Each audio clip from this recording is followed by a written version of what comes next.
Hi everyone, I'm here today with this wonderful lady, and Claire is one of the directors at the Fairtrade shop at St Michael's. Is that correct?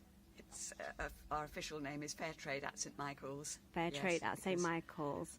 And today this wonderful lady is going to give me a short interview about her work here and tell us more about Fairtrade in Oxford. So it's over to Claire, and could I ask you about yourself, your role, and this wonderful shop? Well, hello everyone. I have been involved in Fairtrade since about 1990, when I ran a small stall on Sunday mornings at my church, selling Fairtrade tea and coffee and other bits to the congregation there. After 12 or more years of doing that, I was beginning to feel that I would like to be doing it on a larger scale, and I got together with several other people from similar backgrounds who'd reached a similar stage in their Fairtrade experience, and we got together and rather nervously leased the basement from one of the churches in central Oxford, St Michael at the North Gate, and set up our shop, not knowing at that stage whether we'd be able to make a go of it at all.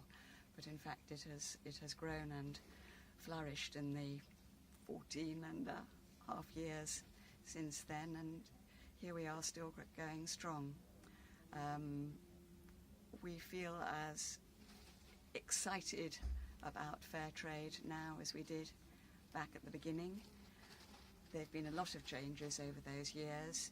The whole movement has grown enormously. It's moved from being a very niche occupation into being part of the mainstream shopping scene. You can find Fairtrade tea and coffee and bananas and other things in all the major supermarkets now.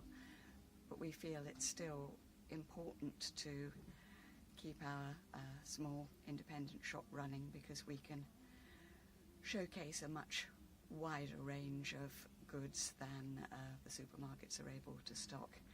Markets are obviously they're restricted. Yes. In their capacity.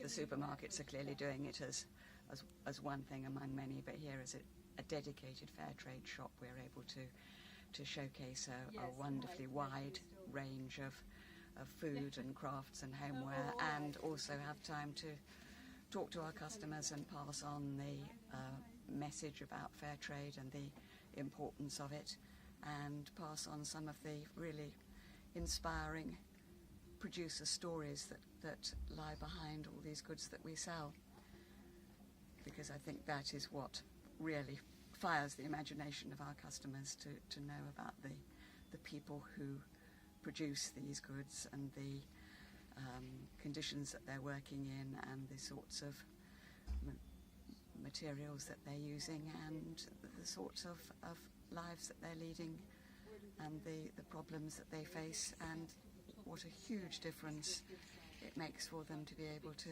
sell their goods into the Fairtrade market, where they get a proper return for their labours in terms of a fair price for the goods and an additional social premium which they can choose to spend in any way they like for the benefit of their community, so on their children's education or on improving their businesses, buying new equipment, investing in electricity, improving their homes, all sorts of things.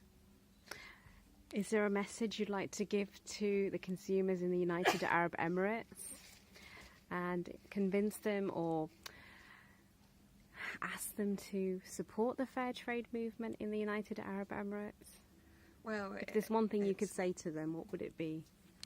Just to realise what power you have as consumers through the everyday choices you make as to what items you're going to select it when you do your shopping, that these choices can make a real difference to the lives of people all over the world in terms of enabling them to improve their standards of living, to send their children to school, and to enjoy improvement in their own life circumstances. It makes a real difference, and you have the power to do it. Thank you. Thank you so much, Claire. I really appreciate your time today. Thank you so much for having me. It's been a pleasure. Can I ask you how long you've been in operation, how long the shop has been open? We've been open since 2003, so we are looking forward to celebrating our 15th birthday next year, which will be a triumph, because when we first started it up we really had no idea whether it would last for 6 weeks or 6 months, but here we still are all these years later and still going strong. And then all sorts of interesting materials. Those are necklaces made from coconut. Here, this is that's called tagua, or otherwise known. It's beautiful. Somewhere tagua to show what it looks like in its raw state. Very beautiful.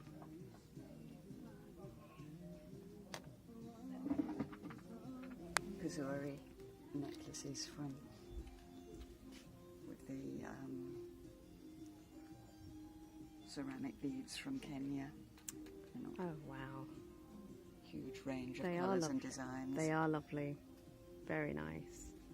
That Fairtrade can be used for the most humble everyday products as well, like washing up liquid and detergents. Sandalwood soap from India, which can scarcely keep up with the demand for that. From India, made out of recycled metals, everything from old motor cars to old Coca-Cola cans, and ending up with these just gorgeous colours and shapes and designs. The third world. I shouldn't call them third world, don't put that in. The developing No, don't worry, I'll developing world. And this is these come from South Africa. These are little gift boxes made out of the bottoms of old plastic drink bottles. So the Coke bottles the large Coke bottles and 7-Up bottles that we discard Can be turned into these sorts of things. Again, in all sorts of, each one very different clever colours and designs. Very clever.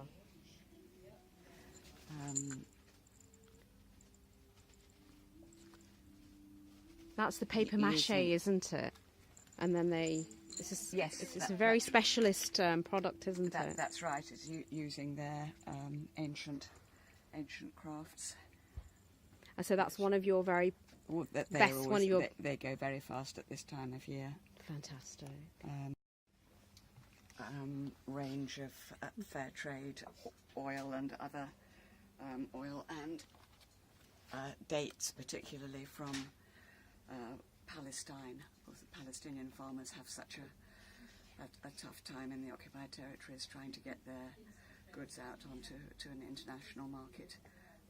But this it illustrates how Fairtrade is a winner both for the producers and for the consumers, because there's such high quality goods, wonderful oil, delicious dates, but it's helping the farmers as well to access the international market. The artisans here. They're being made by native people on the borders of Argentina and Brazil, are being made from a whole selection of the wood which grows naturally in the forests there.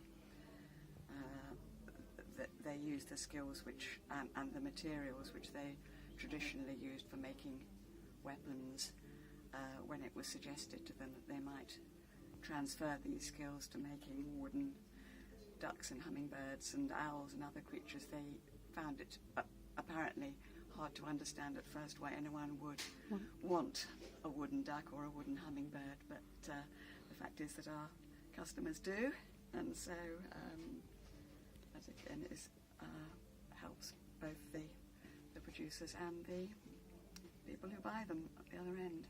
Fantastic.